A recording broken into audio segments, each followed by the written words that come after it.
அன்பிற்கினியவர்களே, ஒரு வாய்ப்பு. காற்றுள்ள போதே தூற்றிக்கொள் என்பது போல ஒரு வாய்ப்பினை இறைவன் என்று தருகிறார்.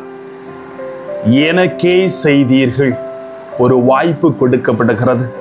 மத்தேயு 25:40 சொல்வது போல, மிகச் சிறியோராகிய என் சகோதர சகோதரிகள் ஒருவருக்கு நீங்கள் செய்ததையெல்லாம் எனக்கே செய்தீர்கள் என உறுதியாக உங்களுக்கு சொல்லுகிறேன் என்று அவர் ஆழமான சிந்தனை சொல்லித்தர விரும்புகிறார்.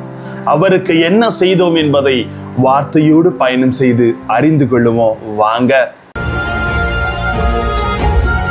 Praise the Lord. இயேசுவுக்கே புகழ், இயேசுவுக்கே நன்றி. இறைவனின் அருட்கரமும் அருளாசீரும் உங்களோடும் உங்கள் குடும்பத்தோடும் இளமையாக தங்கி இந்த அருளின் காலம் உங்களை நிறைவாக வழி நடத்த உங்களை நான் வாழ்த்துகிறேன்.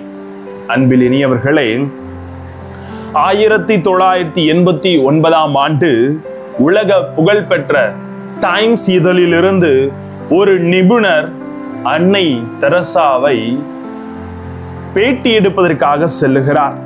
அவரிடம் ஒரு கேள்வி கேட்கப்படுகிறது.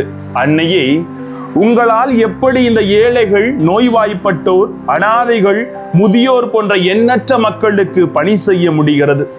அப்போது அன்னை சொன்னார்கள், நான் செய்யும் பணி என்னுடைய பணி அல்ல, இது முற்றிலும் கடவுளின் பணி.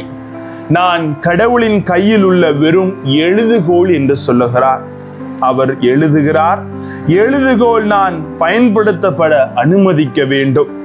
மனித பார்வையில் ஒதுக்கப்பட்டு ஓரங்கட்டப்பட்டு வாழ்வில் ஒவ்வொரு நிமிடமும் கேள்விக்குறியாக பார்க்கும் அனைவரிலும் நான் என் இயேசுவை மட்டுமே பார்க்கிறேன். எனவே நான் செய்யும் ஒவ்வொரு செயலும் இயேசுவுக்காக, இயேசுவுக்கே நான் செய்கிறேன்.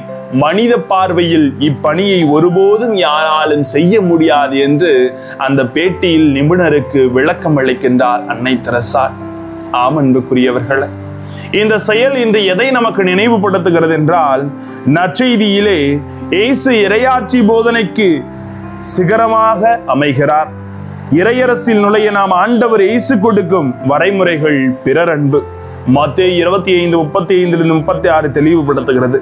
மனிதர்களாகிய நம் கண்களுக்கு வியப்பாகவே அமைகிறது. எனவே தான் வலப்பக்கம் இருக்கும் நல்லோர் இயேசுவை பார்த்து வியப்போடு, ஆண்டவரே, எப்போது இந்த நற்செய்திகளை எல்லாம் நாங்கள் செய்தோம் என்று கேள்வி எழுப்புகிறார்கள். பசித்தோருக்கு எப்ப நாங்க உணவு கொடுத்தோம்? சிறைப்பட்டோரை எப்படி நாங்கள் சென்று சந்தித்தோம்? ஆடை இல்லாதவர்களுக்கு எப்போது நாங்கள் ஆடை கொடுத்தோம்? இதையெல்லாம் நாங்கள் எப்போ செய்தோம்? இந்த நல்ல உள்ளம் கொண்ட மனிதர்கள் கேட்கிறார்கள். அவர் ஒரு வார்த்தையில் விளக்கத்தை தருகிறார். என் சகோதர சகோதரிகள் என்னும் சொற்றொடர் மனித குலத்தின் முழுமையை குறித்து காட்டுகிறது. என் சகோதர சகோதரிகளுக்கு செய்ததையெல்லாம் எனக்கே செய்தீர்கள் என்ற மனித மாண்பை இங்கு அழகாக அவர் சுட்டி காட்டுகிறார்.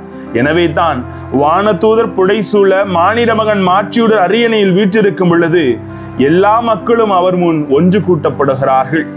தேவையில் இருக்கும் அனைவருக்கும் நிபந்தனையின்றி உதவ வேண்டும் என்பதை இன்று அவர் நற்செய்தி நமக்கு வலியுறுத்துகிறார். தேவையில் இருப்போரை தேடி சென்று உதவி செய்யுங்கள்.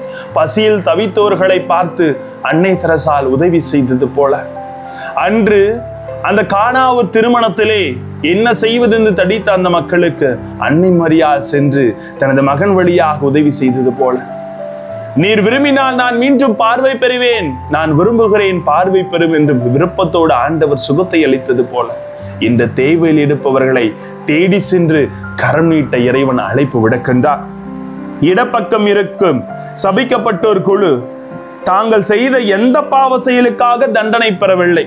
அவருக்கு என்ன பாவம் செஞ்சாங்க அதுக்காக தண்டனை கொடுக்கல கடவுள். ஆனால் வாய்ப்புகள் இருந்தும் நன்மை செய்யாது விட்டதற்காக, வாய்ப்புகளை நழுவ விட்டதற்காக தண்டனை பெறுகிறார்கள் என்பதை நாம் கவனத்திற்கு கொண்டு வருகிறார் இன்றைய நற்செய்தியாளர்.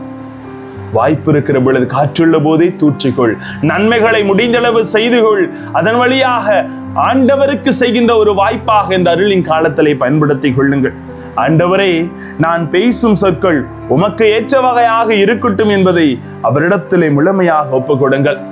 தேவையில் உழலும் என் சகோதர சகோதரிகளுக்கு உதவ வாய்ப்பு கிடைத்த போது நான் தளரா உள்ளத்தோடு மகிழ்ச்சியோடு மனநிலையோடு உதவி செய்தேனா என்ற கேள்வி எழுப்புங்கள்.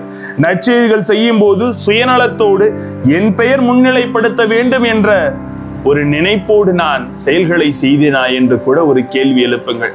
இவற்றையெல்லாம் அறவை வெறுத்து அவருக்கு செய்ய பிறரன்போடு தேவையில் இருப்பதற்கு உதவிக்கரம் நீட்டுங்கள். ஆசீர் என்றென்று நம்மோடு. ஜெபிப்போமா. அன்பு இறைவா, தேவையில் இருப்பவர்களுக்கு இந்த அருளின் காலத்தில் எங்களை முழுமையாக மனமாற்றி கரம் நீட்டி அவர்களுக்கு உதவி செய்து என்னாலும் உமது பிள்ளைகள் என்பதை நாங்கள் உறுதிப்படுத்த எங்களோடு தங்கும் ஆண்டவரே. Praise the Lord.